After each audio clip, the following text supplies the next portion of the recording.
കാളിമലർക്കാവ് ക്ഷേത്രത്തിൽ ഒരുപാട് കാലമായിട്ട് വരുന്നതല്ലേ? ആണ്. അപ്പോൾ എത്ര വർഷമായിട്ട് വരുന്നുണ്ട്? ഞാൻ 2013 വന്നു തുടങ്ങിയാണ്. അപ്പോൾ ഇതുവരെ വന്നതിൽ ഈ ക്ഷേത്രത്തിൽ ഒരുപാട് അനുഭവങ്ങൾ ഉണ്ടായിന്ന് കേട്ടിട്ടുണ്ട്. ആ. എന്തൊക്കെയാണ് ഏതെങ്കിലും ഒരു ഞാൻ അനുഭവം? ഫസ്റ്റ് വരണത് തന്നെ എൻ്റെ കാല് വീണിട്ട് മുട്ട് പൊട്ടിപ്പോയി. മുട്ട ഓപ്പറേഷൻ ചെയ്ത് ശരിക്കും പറഞ്ഞാൽ മുട്ട് ശരിക്കും നാളികേരം മുറിക്കണ മാതിരി അങ്ങനെ പൊട്ടിപ്പോയിട്ട് ഒരു സർജറി ചെയ്ത് എനിക്ക് തീരെ നടക്കാൻ പറ്റാത്തൊരു സ്റ്റേജിൽ ഞാൻ കിടക്കുന്ന സമയത്താണ് ഇങ്ങനെ ഒരു ചേച്ചി പറഞ്ഞിട്ട് ഞാൻ കാളിമലർക്കാവ് അമ്മേനെ പറ്റി ആദ്യമായിട്ട് അറിയണത്. അങ്ങനെ അറിഞ്ഞ് ഞാൻ വോക്കറിലാണ് ഇവിടെ വരുന്നത്. നടക്കാൻ പറ്റില്ല, അപ്പോൾ കുറേ പേര് പിടിച്ചിട്ടാണ് വരുന്നത്. അങ്ങനെ വന്ന് ഒരു വർഷം കഴിഞ്ഞിട്ടേ നിലത്തിരിക്കാൻ പറ്റുള്ളൂ എന്ന് പറഞ്ഞ് ഞാൻ 2 ആഴ്ച കഴിഞ്ഞപ്പോൾ എല്ലാവരും പിടിച്ചിട്ട് ഞാൻ നിലത്തിരുന്നു. അതെന്താണെന്ന് വെച്ചാൽ ഏറ്റവും ഫസ്റ്റ് വന്നപ്പോൾ തന്നെ നാമജപം ഭയങ്കരമായിട്ട് ദേവീനെ കണ്ട് നമ്മൾ ഫസ്റ്റ് കരയാണ് ചെയ്തത്. നമ്മുടെ ഉള്ളിലെ വിഷമം അത്രയും നമുക്ക് ദേവിയിലേക്ക് ആ ഒരു നട തുറക്കുമ്പോഴുള്ള ആ ഒരു ഇതുണ്ടല്ലോ ദീപാരാധന സമയത്തെ, അത് എന്ന് പറഞ്ഞാൽ നമുക്ക് പറഞ്ഞറിയിക്കാൻ പറ്റില്ല. എല്ലാവരും ആ ഒരു സമയം ഉൾക്കൊള്ളണം, എന്നാലും അതറിയുള്ളൂ. അപ്പം അങ്ങനെ വന്ന് ദേവീനെ കണ്ട് എൻ്റെ കാലിൻ്റെ പ്രശ്നം മാറി. അത് കഴിഞ്ഞ് പിന്നെ എനിക്കുണ്ടായ ഒരു അനുഭവം, ഞാൻ എണ്ണ വെച്ചത് എൻ്റെ ഹസ്ബൻഡിന് വേണ്ടിയിട്ടാണ്, ആളുടെ കർമ്മത്തിന് വേണ്ടിയിട്ടായിരുന്നു. അത് ശരിക്കും പറഞ്ഞാൽ 8 മാസം 9 മാസം ചേട്ടൻ പറഞ്ഞിട്ടും ഞാനത് പറഞ്ഞില്ല ഇവിടെ.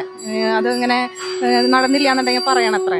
പക്ഷെ പിന്നീട് കുറച്ചൊരു 3 വർഷമൊക്കെ കഴിഞ്ഞപ്പോഴാണ് ചേട്ടൻ ചോദിക്കുക എന്താണ് എണ്ണ വെച്ചിട്ട് പിന്നെ അതിനെ പറ്റിയിട്ടൊന്നും പറഞ്ഞില്ലല്ലോ എന്ന് അപ്രതീക്ഷിതമായി എന്നോട് വിളിച്ച് ചോദിച്ചപ്പോഴാണ് ഞാൻ പറഞ്ഞു, ഞാനത് ചേട്ടനെല്ലാവരുടെയും ദുരിതങ്ങൾ കേൾക്കാൻ ഇങ്ങനെ ഇരിക്കുകയാണ്. നമ്മളതിൻ്റെ ഇടയിൽ എല്ലാം ഇങ്ങനെ പറയുമ്പോൾ ബുദ്ധിമുട്ടുള്ള ആൾക്ക്. പക്ഷെ അന്ന് ഇവിടെ ഫസ്റ്റത്തെ കളഭാഭിഷേകം, ദേവിക്ക് ആദ്യമായിട്ട് കളഭാഭിഷേകം കൊടുത്ത് തൊഴുത് പുറത്തേക്ക് ഇറങ്ങിയ വഴിക്ക് എൻ്റെ ഹസ്ബൻഡിന് ജോലിക്കുള്ള വിളി വരികയാണ്. ആൾ ഗൾഫിലായിരുന്നു, അവിടെ നിന്ന് നിർത്തി പോകുന്ന ആളാണ്. പക്ഷേ വീണ്ടും ആൾക്ക് അവിടെ തന്നെ ജോലി ചെയ്യാനുള്ള ഇപ്പോൾ ആൾ ഗൾഫിലാണ്. അമ്മയ്ക്ക് വേണ്ടി എന്ത് ചെയ്യാനും അമ്മയുടെ ആ ഉത്സവത്തിന് 5 ദിവസം ഇവിടെ ഉണ്ടാവും. ആൾ അതിന് വേണ്ടി ലീവ് എടുത്തിട്ട് വരും. അങ്ങനെ പിന്നെ എൻ്റെ അനുഭവം എന്ന് പറഞ്ഞാൽ ഒരുപാട് അനുഭവങ്ങളുണ്ട്. ദേവീനെ സ്വപ്നത്തിൽ കണ്ടിട്ടുള്ള കാര്യങ്ങൾ. ദേവിക്ക് മുല്ലപ്പൂ ചോദിച്ചിട്ട് ഞാൻ ചേട്ടൻ്റെ അടുത്ത് പറഞ്ഞു മുല്ലപ്പൂ കൊണ്ട് അഭിഷേകം അത് കഴിച്ചത്. അതുപോലെ എൻ്റെ അച്ഛന് അസുഖം വരുന്നത് നമുക്കറിയില്ലായിരുന്നു. ക്യാൻസർ ആയിരുന്നു ആൾക്ക്. ഇവിടെ എണ്ണ വെച്ചപ്പോൾ ദേവി പറഞ്ഞു ഒരു അസുഖം വരാനുണ്ടെന്ന്. പക്ഷെ ആ സമയത്ത് ആൾ ഓൾറെഡി ഫിറ്റാണ്, ഒരു പ്രശ്നമില്ല ആൾക്ക്. പക്ഷെ പിന്നീടാണ് 2-3 വർഷം കഴിഞ്ഞപ്പോഴാണ് അറിയണത് ആൾക്ക് ഇങ്ങനെ ഒരു അസുഖം ഉണ്ടെന്ന്. പക്ഷെ എന്താണെന്ന് വെച്ചാൽ ആ സമയത്ത് ആളെ രക്ഷപ്പെടുത്താൻ പറ്റുകയെന്ന് വെച്ചാൽ ആളെ ഇങ്ങനെ കിടന്നു കഴിഞ്ഞ ബുദ്ധിമുട്ടല്ല ഇങ്ങനെയുള്ള അസുഖക്കാർക്ക്. അപ്പം അതുകൊണ്ട് അമ്മ അങ്ങനെ രക്ഷപ്പെടുത്തിയെന്ന് ഞാൻ വിചാരിക്കണം. അതുപോലെ എൻ്റെ അമ്മയുടെ മരണം ഇതൊക്കെ എനിക്ക് ഭയങ്കര ഇതാണ്. എന്താ പറയുക, ദേവി ഇല്ല എന്നുണ്ടെങ്കിൽ ഇങ്ങനെ നിൽക്കില്ല നമ്മൾ. കാരണം അത്രയധികം മാനസിക ബുദ്ധിമുട്ടിലൂടെ നമ്മൾ കടന്നു പോയിട്ടുണ്ട്. ഒരുപാട് ദുരിതങ്ങൾ, ഒരുപാട് കാര്യങ്ങൾ. ഇപ്പോൾ ഈ അടുത്തുണ്ടായ ഒരു കാര്യം പറയാം. കഴിഞ്ഞതിൻ്റെ മുന്നത്തെ ഞായറാഴ്ച ഇവിടെ നാരങ്ങ പൂജ ഉണ്ടായിരുന്നു, കുട്ടികളുടെ വിദ്യാപൂജ ഉണ്ടായിരുന്നു. ആ വിദ്യാപൂജ സമയത്ത് നാരങ്ങ പൂജിച്ചിട്ട് ഞാനിങ്ങനെ പൂജിച്ച് തരണ സമയത്ത് ചേട്ടൻ്റെ അടുത്ത് പറഞ്ഞു ഞാൻ വീട്ടിൽ വെക്കാനുള്ളത് മാത്രമേ വാങ്ങിക്കണുള്ളൂ. അപ്പോൾ ചേട്ടൻ പറഞ്ഞു അത് പറ്റില്ല, വണ്ടിയിലേക്ക് വെക്കാനുള്ളത് വാങ്ങിക്കാൻ പറഞ്ഞു. അപ്പോൾ ഞാൻ പറഞ്ഞു പട്ടിൽ കെട്ടി തരണമെങ്കിൽ തമ്പിച്ചേട്ടൻ കെട്ടി തരണം. അപ്പോൾ തമ്പിച്ചേട്ടൻ അവിടെ ഭയങ്കര ബിസിയാണെന്ന് പറഞ്ഞു. അപ്പോൾ മോള് തന്നെ കെട്ടി വെച്ചോളാൻ പറഞ്ഞു. പിറ്റേ ദിവസം ഞാനത് വെച്ച് വൈകുന്നേരം അത് വണ്ടിയിൽ വെച്ച് ദേവിയുടെ നാമം ചൊല്ലി പ്രാർത്ഥിച്ച് പിറ്റേ ദിവസം പാറമേക്കാവിൽ തൊഴുത് ഇറങ്ങണ വഴി ബസ് വന്ന് ഇടിക്കുകയാണ് വണ്ടിയിൽ. ഇടിയെന്ന് പറഞ്ഞാൽ ഗംഭീര ഇടിയാണ്. എൻ്റെ വണ്ടി ചിളങ്ങിപ്പോയി ബാക്ക് സൈഡ്. നാട്ടുകാരൊക്കെ കൂടി, പക്ഷേ എനിക്കൊന്നും പറ്റിയില്ല. അതാ നാരങ്ങ എന്ന് പറഞ്ഞാൽ നാരങ്ങ പൂജ എന്ന് പറഞ്ഞാൽ പലരും ഇപ്പോഴും നാരങ്ങ എന്ന് പറഞ്ഞാൽ വെറുതെ തൂക്കിയിടാം എന്നുള്ള ഒരു ഇത് മാത്രമായിട്ടാണ് എല്ലാവരും കാണുന്നത്. പക്ഷെ നാരങ്ങയ്ക്ക് അത്രയും പ്രാധാന്യമുണ്ട്. ആ നാരങ്ങയുടെ എന്താണ് ഗുണം എന്നുള്ളത് ആ ബസ് ഇടിച്ചപ്പോഴാണ് ഞാൻ മനസ്സിലാക്കിയ കാര്യം. കാരണം എന്താ വെച്ചാൽ ആ ഇടിയിൽ ശരിക്കും പറഞ്ഞാൽ എനിക്ക് എൻ്റെ എന്തെങ്കിലും പറ്റേണ്ടതാണ്. അതുപോലെ ഇത് പറയാൻ പാടുമെന്ന് എനിക്കറിയില്ല. ഇപ്രാവശ്യം ഗുരുതിക്ക് ദേവി വന്നിട്ട് ഏറ്റവും ഫസ്റ്റ് ഗുരുതി സ്വീകരിച്ചതിന് ശേഷം ദേവി പറഞ്ഞൊരു കാര്യം, എൻ്റെ ഒരു സന്താനം എനിക്ക് ദ്രവ്യം തരാമെന്ന് പറഞ്ഞിട്ട് ഇവിടെ അടുത്ത് നിൽക്കുന്നുണ്ട്.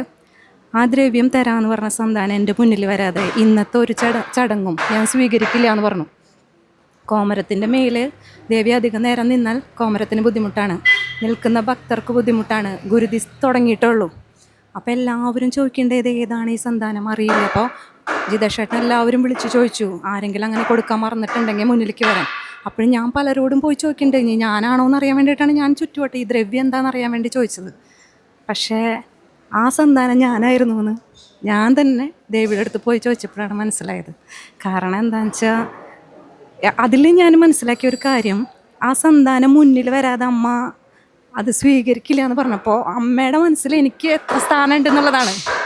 നമ്മൾ എന്ത് ചെയ്താലും ശരി, നമ്മളുടെ ആ ഒരു നിമിഷം ഉണ്ടല്ലോ, എൻ്റെ ലൈഫിൽ ആ മൂമെൻറ്റ് ഞാൻ മറക്കില്ല. കാരണം അത്രയധികം എനിക്ക് എന്താ പറയുക, ദേവി എത്രമാത്രം നമ്മളെ, ശരിക്കും പറഞ്ഞാൽ ശിവദാസേട്ടൻ ചോദിച്ചൊരു വാചകമാണ്, ഒരു വാക്ക്, ആ വാക്ക് ദേവിയാണ് ചോദിച്ചതെന്ന് ഞാൻ ആ നിമിഷത്തിലാണ് എനിക്ക് മനസ്സിലായത്. കാരണം 1.5 മണിക്കൂറോളം എല്ലാം നിൽക്കുന്ന ആൾക്കാരെ മുൾമുനയിൽ നിർത്തിയെന്നാണ് പറയണേ.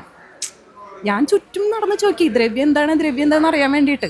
പക്ഷേ ലാസ്റ്റ് മൂമെൻറ്റിൽ ദേവി എന്നെ പറഞ്ഞു, എൻ്റെ മകൾ ഇത്രയും നേരം എവിടെയായിരുന്നു എന്നാണ് ചോദിച്ചത്. അപ്പോൾ ആ ഒരു നിമിഷം ഞാൻ മറക്കില്ല.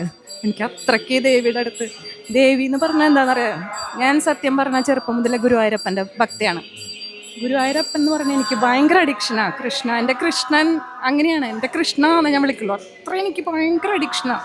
ചെറുപ്പം മുതലേ എൻ്റെ അമ്മ അങ്ങനെ ശീലിച്ചിട്ടായിരിക്കാം. പിന്നെയാണ് ഈ വയ്യാതായതിന് ശേഷം ഞാൻ കാളിമലർക്കാവിൽ എത്തുന്നത്. കാളിമലർക്കാവിൽ വന്നിട്ട് ദേവി എന്ന് പറഞ്ഞാൽ എല്ലാവരും ചോദിക്കും, എൻ്റെ വീട്ടിൽ തന്നെ എൻ്റെ കുടുംബക്കാരനെ ചോദിക്കും, നിനക്ക് കാളിമലർക്കാവിൽ അമ്മ എന്ന് പറഞ്ഞാൽ എന്താ ഭയങ്കര പ്രാന്താണോ? എന്താ വെച്ചാൽ ഫുൾ ടൈം അമ്മയോടാണ് കൂടുതൽ, അമ്മ എന്നുള്ള ആ ഒരു ഇതുണ്ടല്ലോ.